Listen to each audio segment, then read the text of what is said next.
রুচি রান্না কিচেনে সবাইকে স্বাগত জানিয়ে শুরু করছি আজকের রেসিপি। আজ করছি পান্তুয়া মিষ্টি। আর এই মিষ্টি ডিজাইনটা আমি একটু পাল্টে দিয়েছি। সাধারণত পান্তুয়া গোল হয়, আমি এটা একটু লম্বা মতো করে শেপ করেছি। প্রথমে আমি এখানে নিয়ে নিয়েছি 1 লিটার দুধ, আর লাগছে আমার এখানে 100 গ্রাম টক দই আছে। এটা দিয়ে প্রথমে ছানাটা কেটে নেব। গ্যাসের ওভেনে দুধটাকে বসিয়ে দিয়েছি। গ্যাসটা ধরিয়ে দুধটা ফুটে ওঠা পর্যন্ত অপেক্ষা করতে হবে। আর এখানে আমি দই দিয়ে ছানা কাটছি, আপনারা চাইলে ভিনিগার দিয়ে বা লেবু দিয়েও ছানা কাটতে পারেন। দই দিয়ে ছানা কাটলে ছানাটা খুব নরমও হয় আর একটু ছানার পরিমাণ বেশিও হয়। দুধটা ফুটে উঠতে শুরু করেছে। একবার ফুটে গেলেই এবার আর দেরি করা যাবে না। আমি এই অবস্থায় গ্যাসের ফ্লেমটাকে কমিয়ে দিলাম, আর এবার আমি দইটাকে দিয়ে দিচ্ছি। দইটা দেওয়ার পরে একটু অপেক্ষা করতে হবে, আর গ্যাসের ফ্লেমটা আমার লোতেই আছে যতক্ষণ না এটা ফুটে ওঠে। গ্যাসের ফ্লেমটাকে লোতে রেখে এইভাবে দেখে নিতে হবে ছানাটা কাটতে শুরু করেছে। ছানাটা কাটানো হয়ে গেছে, এবার এটাকে ঢেলে নেব।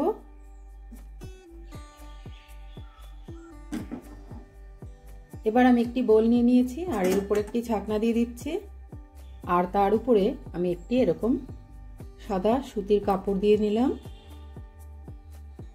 এবার ছানাটাকে আমি ঢেলে নিচ্ছি।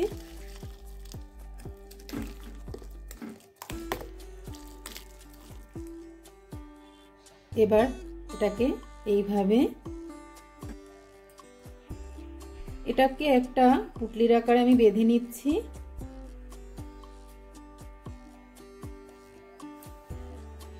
এবার এইভাবে ঝুলিয়ে রাখবো যাতে জলটা ঝরে যায়। চলে এলাম 1 ঘন্টা পর, আর এবার পুটুলিটা থেকে ছানাটাকে বের করে নেব।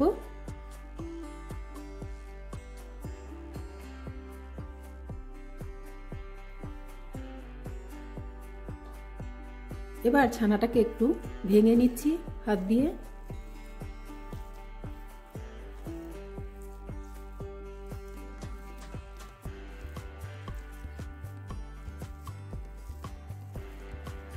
ছানাটা ভেঙে নেওয়া হয়ে গেছে, আর এই ছানাটা আমি 1 লিটার গরুর দুধ থেকে করেছি।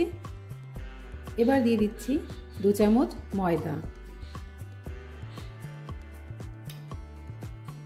আর দিচ্ছি আমি এখানে 75 ml গুঁড়ো দুধ, সঙ্গে দিচ্ছি 1 চিমটি বেকিং সোডা, আর দিচ্ছি আমি এখানে 1/2 চামচ ঘি।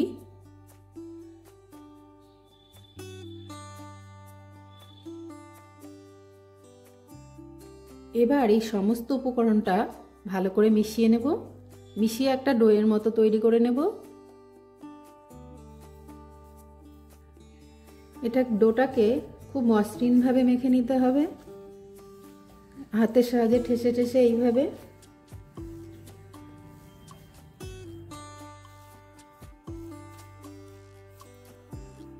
ডোটা আমার মেখে নেওয়া হয়ে গেছে। এবার এখান থেকে লেচি কেটে নেব। লেচিগুলো আমার কেটে নেওয়া হয়ে গেছে। এবার এখান থেকে আমি একটা করে লেচি নিয়ে এইভাবে হাতে গোল করব,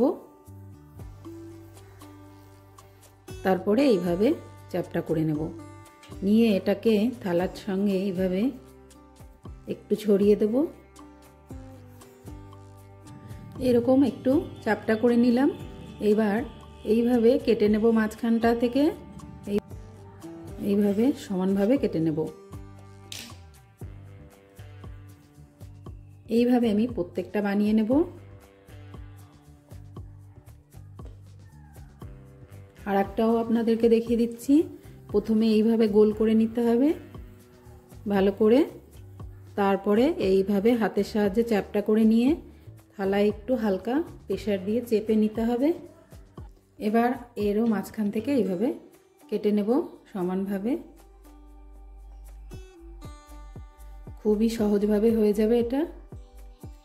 আর পরে হাতের সাহায্যে একটু হালকা এইভাবে চেপে দেব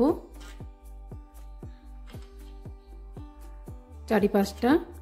তো এইভাবে আমি প্রত্যেকটা করে নিচ্ছি। আর এই মিষ্টিগুলোকে আমি মিষ্টির শেপগুলোকে এইভাবে ট্রের মধ্যে নিয়ে নিচ্ছি।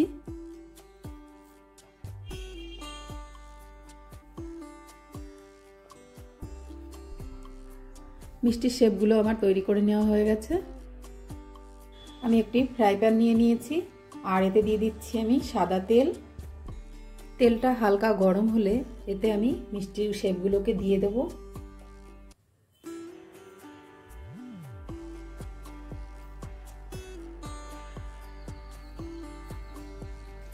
একবারে সবকটি ধরবে না, আমি দুইবারে ভেজে নেব।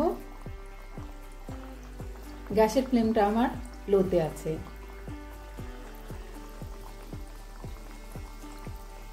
আর এখন এটা এইভাবেই হবে, এটাকে নাড়ানো যাবে না।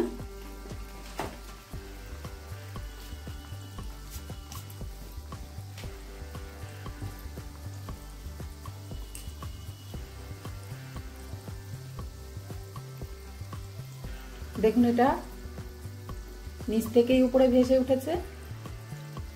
এটাকে নাড়ানোর কোনো দরকারই পড়েনি।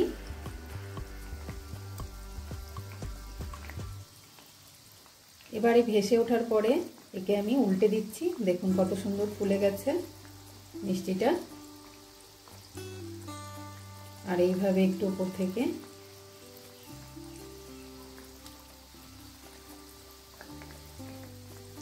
এইভাবে সব উল্টে দেব। গ্যাসের ফ্লেমটা লোতে রেখেই করতে হবে।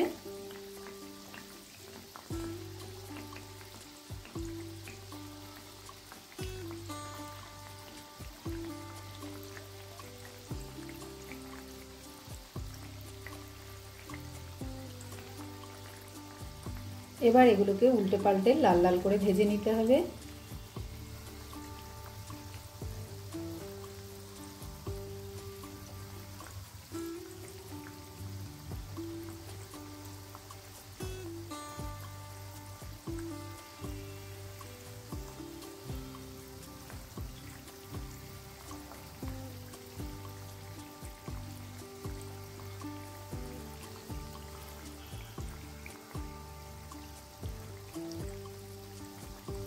এই মিষ্টিগুলো ভেজে নেওয়া হয়ে গেছে, তুলে নেব।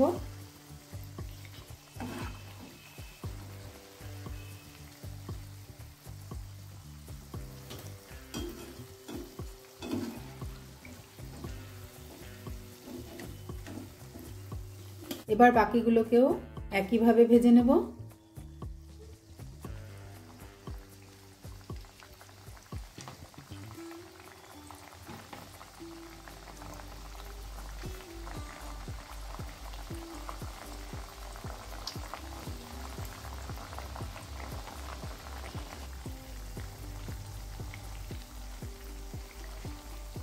তো এই মিষ্টিগুলো ভাজা হয়ে গেছে, তুলে নিচ্ছি।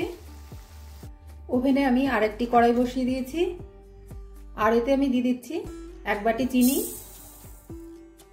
চিনিটা দেওয়ার পরে আমি দিয়ে দিচ্ছি জল। 1 বাটি চিনি দিয়েছি, আমি 1 বাটি জল দিচ্ছি। এখানে আমি 1 বাটি চিনি দিয়েছি, 1 বাটি জল দিলাম আর 1 বাটি 2 বাটি জল এখানে দিয়ে দিলাম। এবার এই চিনিটাকে শিরা বানিয়ে নিতে হবে। এবার দিয়ে দিচ্ছি আমি 3টে এলাচ, একটু ফাটিয়ে দিয়েছি।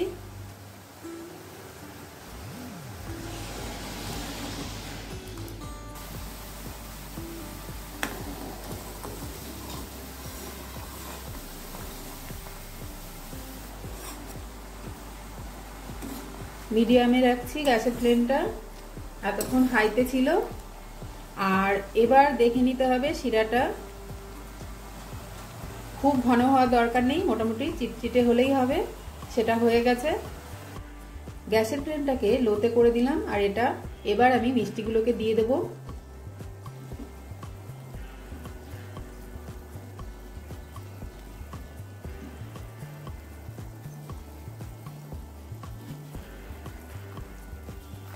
এবার গ্যাসটা অফ করে দিচ্ছি। আমি 1 মিনিট একটু ফুটিয়ে নিলাম। এইভাবে এবার এটাকে রেখে দেবো 1 ঘন্টা, তারপরে দেখিয়ে দেবো।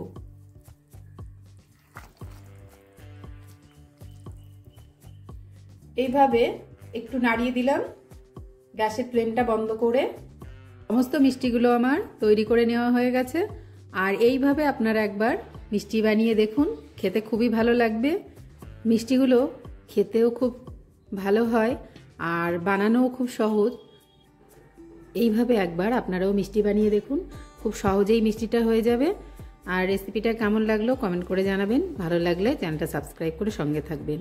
আর মিষ্টিটা যে কতটা নরম হয়েছে ভেতর থেকে, না কেটে দেখালে আপনারা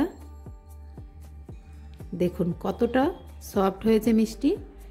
এইভাবে আপনারাও বানিয়ে একবার খেয়ে দেখতে পারেন। তো রেসিপিটা কেমন লাগলো কমেন্ট করে জানাবেন। আজকের মতো এই পর্যন্ত, নমস্কার।